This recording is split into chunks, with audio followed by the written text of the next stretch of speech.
Good evening, everyone. This is John Wingate with the 6:15 News Extra, the different angle on all the news. Direct reports by people in the news. Tonight's lineup and direct interview. We'll ask a non-profit movie theater, which has no censorship, whether it tries to show pornographic pictures and why it claims it gives people the kind of good movies Hollywood does not offer. Tonight, I talk to an official of a non-profit, repeat, non-profit private movie organization called Cinema 16 that's beyond the laws of censorship. We'll try to find out whether this allows the group to present pornographic movies or whether it sticks to its policy of showing adult films, plus medical and technical films, often produced by the federal government, that are far above the quality of the claptrap that often comes rushing in from Hollywood. The man to whom I talk is Mr. Amos Vogel, executive chief of this group. Mr. Vogel, do you think the regular movie theaters do a good enough job in presenting the movies we want and should see? Well, they do in the sense that they certainly address themselves to a large mass audience and they fill the needs of that audience. But at the same time, I feel that they are not going far enough. There are a large number of films available that are not or never seen in commercial theaters, and this is what we at Cinema 16 try to do, to show films of this type. Well, now, you said they fill the needs, the regular movie makers of the mass audience. Do they fill the needs? I mean, does the audience say that? I hear a lot of complaints about movies. Or do the Hollywood people say that? Well, I guess it's more the Hollywood people than the audience, in the sense that I feel that even this large mass audience is not offered sufficient alternatives.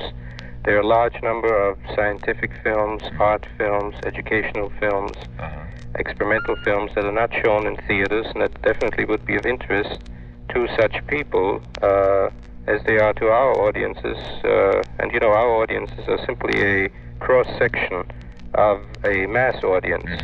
All right, what type of film does your non-profit group present? What type?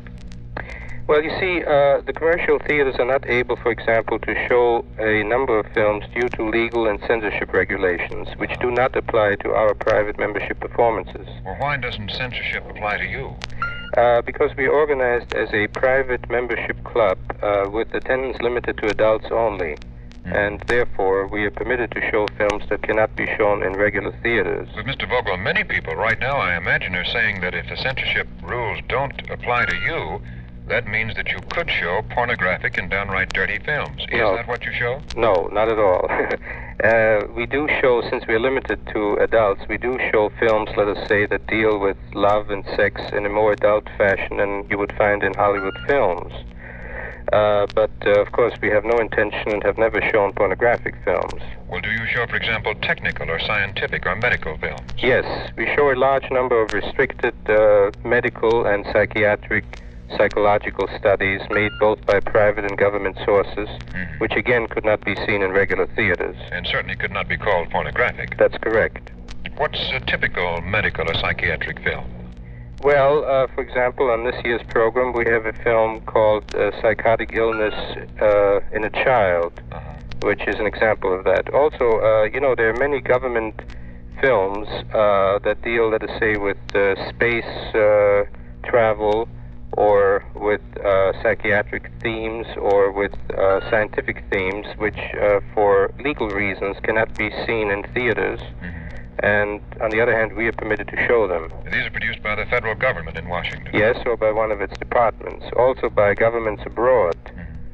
And let me switch to another matter. Yes. We hear a lot of talk about Hollywood movies allegedly being old hat productions. The same stories done over and over again, with minor changes. And, of course, many stories which should not be musicalized are made into musicals, the same dull extravaganzas. How do you feel about this Hollywood offering? Well, I think in part this is correct. I think that there's much more to films, you know, than what we see in theaters. And our very existence and the fact that we've been able to find films of this sort for the last 13 years indicates that there are thousands of films of this sort in existence and should be shown. But you see, for example, the problem of box office consideration, you see, the problem of making a film pay in terms of showing it to the largest number of people prevents many of these films from being seen. Now, and this is why... Yes, you said a minute ago that you show films dealing with love and romance that are more adult than Hollywood films. Why do you say Hollywood films lack the adult quality?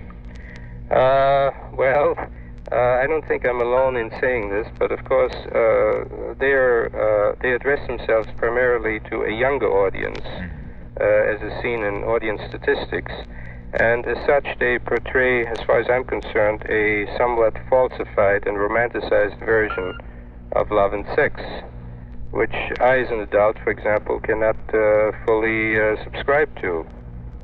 Thank you, Mr. Vogel.